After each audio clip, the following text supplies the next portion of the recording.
देता हूँ कितने प्रश्नों का गलत उत्तर दिया है। आपको ये देखना ही होगा कि देखिए आंसर की आती है, बहुत सारे बच्चे संतुष्ट नजर आते हैं, बहुत सारे बच्चे असंतुष्ट नजर आते हैं। और कई शिफ्टों के बच्चे शिकायतें कर रहे हैं कि सर मेरे शिफ्ट में ये वाले प्रश्न का उत्तर गलत दिया है, ये वाले प्रश्न का उत्तर गलत दिया है। तो इसके लिए क्या है कि मैंने, क्योंकि ये समस्या ऐसी है कि जो वीडियो के द्वारा ही आपको समझाई जा सकती है, यानी उन क्वेश्चंस की वीडियो बनवा दी जाए जो गलत आए हैं। तो भाई जितने भी पेपर हुए हैं हमारे मैथ्स के, हमारे रीजनिंग के, हमारे जीएस के, सभी टीचर्स लग चुके हैं उसमें छांटने में कि गलतियां कहां पर हैं। आपको भी अगर लगे किसी क्वेश्चन में अपने में डाउट लग रहा है तो ये वीडियो खत्म हो जाए तो प्लीज गलत प्रश्न आप बता देना, ताकि हमारी टीम उसे भी चेक कर ले। और जब वो वीडियो लेकर के आए, मैथ्स के जैसे सर वीडियो लेकर के आएंगे, तो जिन जिन शिफ्टों में जो जो प्रश्न गलत आए हैं उनको वो बताएंगे और उनका वो प्रूफ भी बताएंगे, भाई आप ये प्रूफ लगा सकते हो। क्यों वो देना पड़ रहा है, पहले तो बता दूं कि जो सर अगर उसमें मैथ्स में या रीजनिंग वाले सर जो तर्क देंगे तो वो बदल दिया ही जाएगा, वो आरपीएफ द्वारा बदल दिया जाएगा। क्यों बदल दिया जाएगा इसका भी कारण दूंगा। तो भाई आप इस बात की टेंशन में मत रहना फिर कि सर इसका क्या प्रूफ लगाएं, वो प्रूफ लगाएं, बस आप ऑब्जेक्शन डाल देना, चाहे विदाउट प्रूफ डाल देना, वो फिर बदलेगा ही क्वेश्चन का आंसर, उसकी कोई टेंशन आपको नहीं लेनी है। लेकिन आप अपने, क्योंकि ऑब्जेक्शन जब डालते हैं कि ये प्रश्न गलत है या सही है, तो उसके लिए रेलवे ने 50 रुपए रखा है, एसएससी इसके लिए 100 रुपए रखती है, रेलवे ने 50 रुपए रखा है कि आप एक क्वेश्चन का आपको अपनी शिफ्ट में गलत लग रहा है तो आपको 50 रुपए ले लेगी। दो क्वेश्चन गलत लग रहे हैं तो दोनों पे डाल दो, 100 रुपए ले लेगी। आप कहो सर ये पैसे क्यों रखते हैं, एक तो प्रश्न गलत देते हैं और फिर ऊपर से पैसे भी इनको हम लोग दें। बात तो सही है कि नहीं रखने चाहिए, पर इसमें अगर वो नहीं भी रखेंगे ना तो बच्चा 100 के 100 प्रश्नों के ऑब्जेक्शन डाल देगा। क्योंकि भाई अपने के तो नहीं डालेगा, वो देखेगा यार 65 मेरे सही है, 35 सॉरी यहाँ तो 120 प्रश्न है, यार मेरे 80 सही है, मैं 40 पे ऑब्जेक्शन डाल देता हूं। तो बोले फालतू के ऑब्जेक्शन आने लगेंगे जिसपे किसी तरह की कोई गलती नहीं है। तो एक पैसा इस चीज से रोकता है कि यार फालतू में कोई बच्चा ना करे, उसको लगे कि जेन्युइनिटी है तो वो डालता है, ठीक है। तो वहां फालतू की भीड़ नहीं बढ़ती और वो आसानी से फिर चेक कर लिए जाते हैं।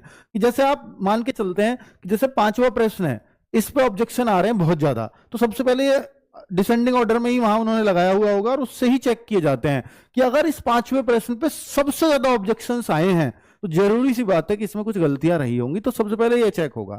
फिर धीरे, ऐसा तो कोई प्रश्न बचता ही नहीं है अभी भी पैसे देने के बाद भी कि जिसपे ऑब्जेक्शन ना जाता हो। भाई किसी का गलत है तो वो डाल ही देता है, ठीक है। पर इससे पता लग जाता है काफी हद तक भी जिस पे ज्यादा ऑब्जेक्शन है तो सीधी सी बात है उसमें गलतियां होंगी।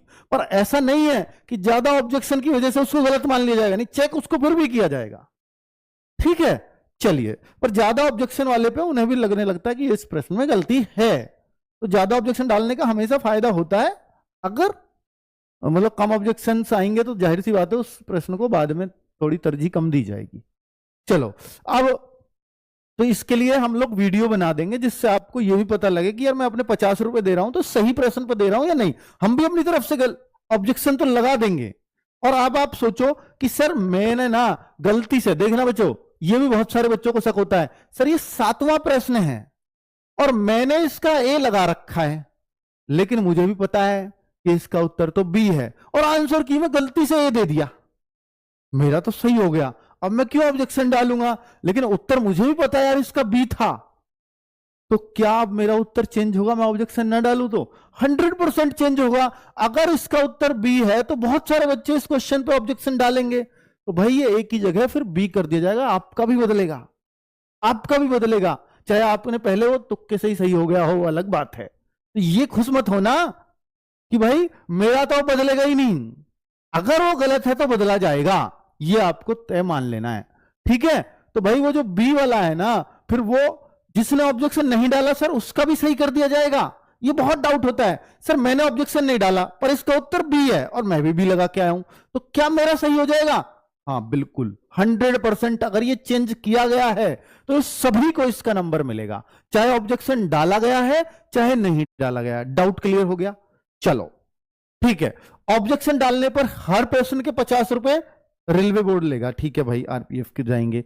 बच्चों के मार्क्स आ रहे हैं कम, जी हाँ, बच्चों के मार्क्स, बच्चे इसी शिकायत को, कल मैंने एसएससी जीडी की एक वीडियो बनाई, उस पर लगातार मैं कमेंट्स पढ़ रहा था आरपीएफ के बच्चों के, तो उस पर यही आ रहे थे, सर मेरे मार्क्स बहुत घट गए, मेरे मार्क्स बहुत घट गए, बहुत ज्यादा दिक्कत हो गई, ये हो गया वो हो गया। तो बच्चे कुछ ज्यादा एक्सपेक्ट कर रहे थे जब वो पेपर दे करके आए थे। लेकिन कई बार ऐसा होता है कि यार हमें याद करे हुए कई सारे प्रश्न मिल गए, हमने मैथ्स रीजनिंग भी ठीक सा किया है, लेकिन जब हम आंसर की आती है तो हम फिर से खुद को चेक करते हैं, पेपर तो मिला नहीं हाथ में, तो फिर हम देखते हैं अरे यार इसमें ये मैं सिल्ली मिस्टेक कर गया, वो कर गया, तो फिर नंबर। और चूंकि यहां सबसे खतरनाक थी 1/3 की नेगेटिव मार्किंग, तो जो एसएससी जीडी वाले बच्चे हैं ना, वो 1/8 से आए हैं, वो इस तरफ आए हैं, अगर उनकी गलतियां यहां हो रही होंगी ना, बहुत मार्क्स को एकदम ले बैठेगी। ये नेगेटिव मार्किंग बहुत खतरनाक होती है, अगर यहां गलत करते हो ना इस वाले में, तो बहुत नीचे चले जाते हो एकदम। तो मेरे भाई मार्क्स इसलिए भी कम हो रहे हैं, जैसे ही गलतियां हुई ये आपको ले बैठेगी, ये नेगेटिव मार्किंग खतरनाक है। तो मार्क्स का आने का कम आने का कारण ये है, ठीक है। और सिल्ली मिस्टेक्स आपसे हो रही सिल्ली मिस्टेक्स हैं, तो भाई इसके लिए कौन से प्रश्न